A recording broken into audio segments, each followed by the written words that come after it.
Hello guys, welcome to AFC Asia cup qualifiers 2026. Qualifier സ്റ്റേജിലെ അവസാനത്തെ മത്സരമാകട്ടോ. മത്സരാർത്ഥികളാകട്ടെ നമ്മുടെ സ്വന്തം ഇന്ത്യയും ഓപ്പോസിറ്റ് കളിക്കുന്നത് ഹോങ്കോങ്ങും. കളി നടക്കുന്ന ഡേറ്റ് 31 മാർച്ച് 2026 ചൊവ്വാഴ്ച.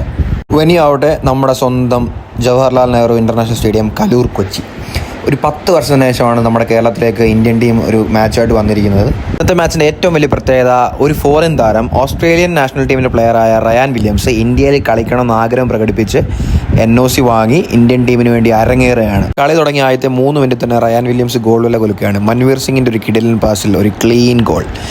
India lead 1-0. സ്റ്റാർട്ടിംഗ് ലെവലിൽ നമ്മുടെ മലയാളി പ്ലേയേഴ്സായ സഹൽ, ആഷിഖ്, ബിജോയ് ഇവരാരും തന്നെ ഇല്ല. ഇവരൊക്കെ അടുത്ത ഹാഫിൽ ഇറങ്ങുമെന്നുള്ള പ്രതീക്ഷയിലാണ് കാണികൾ മുഴുവൻ. ഇന്ത്യക്ക് അനുകൂലമായിട്ട് ഹോങ്കോങ്ങിൻ്റെ പോസ്റ്റിന് തൊട്ടടുത്തായിട്ട് ഫ്രീ കിക്ക് കിട്ടുന്നു. ഫ്രീ കിക്ക് എടുക്കാൻ ലിസ്റ്റൺ കൊളാക്കിയും ലാലിൻസോല ചാങ്ത എടുക്കുന്നു. പക്ഷേ വൃതാവായി മാറുകയാണ്. നിശ്ചയ സമയം 45 മിനിറ്റും എക്സ്ട്രാ ടൈമായി കിട്ടിയ 4 മിനിറ്റിന് ശേഷം ഇന്ത്യ ഹോങ്കോങ് മത്സരം ഹാഫ് ടൈമിലേക്ക് പിരിയാണ്. പ്ലേയേഴ്സ് ഡഗൗട്ടിലേക്ക് നടന്നു നീങ്ങുന്നു. അങ്ങനെ ഹാഫ് ടൈമിന് ശേഷം നമ്മുടെ പ്ലേയേഴ്സ്, നമ്മുടെ സെൻട്രൽ ബാക്ക് സന്ദേശ് ജഗനും ടീമും നമ്മുടെ ക്യാപ്റ്റൻ ഗുർപ്രീത് സിംഗ് സന്ധു മുന്നിൽ നയിക്കുന്നു. എല്ലാവരും വീണ്ടും കളത്തിലേക്ക് തിരിച്ചെത്തുന്നു. സ്കോർ 1-0. നമ്മുടെ ജിങ്കേട്ടൻ്റെ വക ഒരു ചിന്ന ടീം ഹഡിലും കഴിഞ്ഞ് നേരെ കളത്തിലോട്ട്. ഇപ്പോൾ കളി നടക്കുന്നത് എൻ്റെ തൊട്ട് മുമ്പിൽ വെച്ചാണ്. അതായത് അവരുടെ ഗോൾ മുഖം നേരെ എൻ്റെ ഫ്രണ്ടിൽ. അപ്പോൾ നമ്മുടെ സെൻറ്റർ ബാക്ക് രാഹുൽ ബേഗയ്ക്ക് ഒരു കിടിലൻ ത്രോ അവസരം, ഒരു ലോങ് ത്രോ എടുക്കുന്നു. നേരെ ഒരു കൂട്ടപ്പൊരിച്ചിൽ എവിടെയോ ഹിറ്റ് അടിച്ച് നേരെ ആകാശയുടെ കാലിൽ വെട്ടിക്കട്ട ഒരു ഷോട്ട്, ഒരു കിടിലൻ ഗ്രൗണ്ടർ ഷോട്ടിൽ നമ്മൾ ഗോൾ അടിച്ചിരിക്കുകയാണ്. 2-0 ലീഡ്.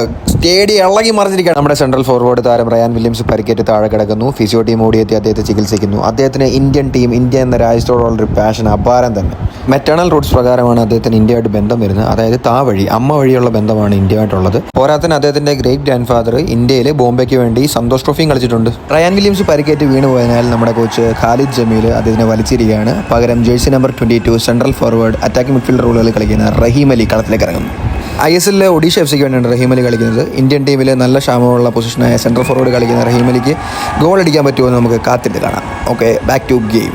വീണ്ടും ഇതാ നമുക്ക് അനുകൂലമായിട്ടൊരു കോൺട്ര കിക്ക് എടുക്കുന്നു. ലിസ്റ്റൺ കൊളാക്കോ നേരെ ജിങ്കൻ്റെ കാല്, ക്ലീൻ ഒരു ഗോൾ ഷോട്ടായിരുന്നു. പക്ഷേ അവരുടെ ഗോളിയുടെ കാലെ തട്ടി അത് രക്ഷപ്പെടുകയാണ്. ഇപ്രാവശ്യം നമ്മുടെ ടീമിൽ ഏറ്റവും കില്ലാണ്ട് കളിച്ച മിഡ്ഫീൽഡർ കളിക്കുന്ന അപ്പുയാൻ, ലാലൻ മാഗിയാർ, ആലത്തെ ജാതി ബോൾ കൺട്രോൾ നല്ല രീതിയിൽ നടുക്ക് വന്നിട്ട് ഫ്രണ്ടിലോട്ടും ബാക്കിലോട്ടും നല്ല രീതിയിൽ കളി മെനയുന്നുണ്ട്. നമുക്ക് അറ്റാക്കിങ്ങിലായാലും ഡിഫെൻസീവായിട്ടാണെങ്കിലും മൂപ്പൊരു രക്ഷയില്ല, കിട്ടില്ല.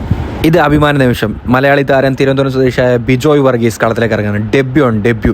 പണ്ട് കേരളത്തിന് വേണ്ടി കളിച്ചിട്ടുണ്ട്. ഇപ്പോൾ റൗണ്ട് ക്ലാസ് പഞ്ചാബിന് വേണ്ടിയാണ് കളിക്കുന്നത്. ആള് അത്ര ഒരു നല്ല കളിയാണെന്ന് എനിക്ക് തോന്നില്ല, ആവറേജ് കളിയായിരുന്നു. പക്ഷേ ഇത് 3-4 വർഷം മുമ്പത്തെ കാര്യമാണ് പറയുന്നത്. അദ്ദേഹം ഇവോൾവ് ആയി ഇപ്പോൾ നമ്മുടെ ഇന്ത്യൻ ടീമിന് വേണ്ടി കളത്തിലിറങ്ങുകയാണ്.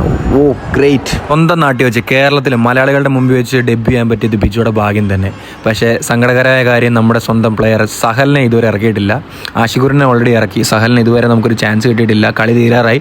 എക്സ്ട്രാ ടൈം 7 മിനിറ്റാണ് വന്നിരിക്കുന്നത്. നിശ്ചയ സമയം 90 മിനിറ്റ് കഴിഞ്ഞു. ഗ്യാപ്പിൽ എതിർ ടീം ഹോങ്കോങ് ഒരു ഗോൾ അടിച്ചോട്ടെ. നല്ലൊരു ടീം ഗോളായിരുന്നു. അപ്പം ഗാലറി നല്ല രീതിയിൽ നിശബ്ദമായിട്ടുണ്ട്. പക്ഷേ സ്റ്റിൽ നമുക്ക് ബാക്കിയുള്ള 4 മിനിറ്റ് കൂടെ സ്ട്രോങ് ആയിട്ട് ഡിഫെൻസീവായിട്ട് കളിച്ചു കഴിഞ്ഞാൽ നമുക്ക് സുഖമായിട്ട് നമുക്ക് ഈ കളി ജയിക്കാം. Team India, come on blue tigers, നമുക്ക് ഈ കളി പിടിക്കണം. ആൻഡ് ഫൈനലി ഫൈനൽ വിസിൽ മുഴങ്ങിയിരിക്കുകയാണ്. 90 മിനിറ്റും എക്സ്ട്രാ ടൈമും കഴിഞ്ഞിട്ട് ഇന്ത്യ വിജയിച്ചിരിക്കുന്നു 2-1 ലീഡിൽ. What an electrifying performance at the stadium. പറഞ്ഞറിയിക്കാൻ വാക്കുകൾ കിട്ടുന്നില്ല. കപ്പിന്റെ ക്വാളിഫയേഴ്സ് റൗണ്ടിലെ അവസാനത്തെ മത്സരമാണിത്. ഓൾറെഡി ഇന്ത്യ പുറത്തായി കഴിഞ്ഞു. ഹോങ്കോങ് ഈ തോൽവിയിൽ നിന്നാണെങ്കിലും അവർ ക്വാളിഫൈ ആയിട്ടുണ്ട്. സിംഗപ്പൂരും ബംഗ്ലാദേശും ഉൾപ്പെടുന്ന ടീമിൽ സിംഗപ്പൂരും ഹോങ്കോങ് ക്വാളിഫൈ ആയിട്ടുണ്ട്. പക്ഷേ സീനില്ല, നമ്മൾ നല്ല രീതിയിൽ കളിച്ചു. Better for coming future years. Let's see.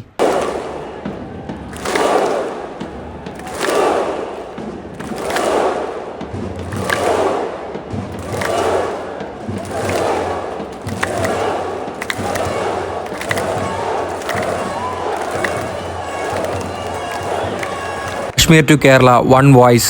Hail blue tigers. എന്താ ഒരു ലൈൻ. മഞ്ഞപ്പട സ്റ്റാൻഡിൽ together we believe Manjappada, one nation one dream. Indian ടീമിന് വേണ്ടി ഇരുന്നത് വെസ്റ്റ് ഗാലറിയിലായിരുന്നു. അപ്പോൾ ഈസ്റ്റ് ഗാലറിയാണ് മഞ്ഞപ്പട. നമ്മുടെ ഇന്ത്യൻ ടീം നേരെ അവിടെ പോയി വൈക്കിംഗ് ക്ലാപ്പും കഴിഞ്ഞതിന് ശേഷം നമ്മുടെ അടുത്തേക്ക് വന്നു. അതാണ് ഈ കാണുന്നത്. അങ്ങനെ അടിപൊളി കളിക്ക് ശേഷം ബൈ.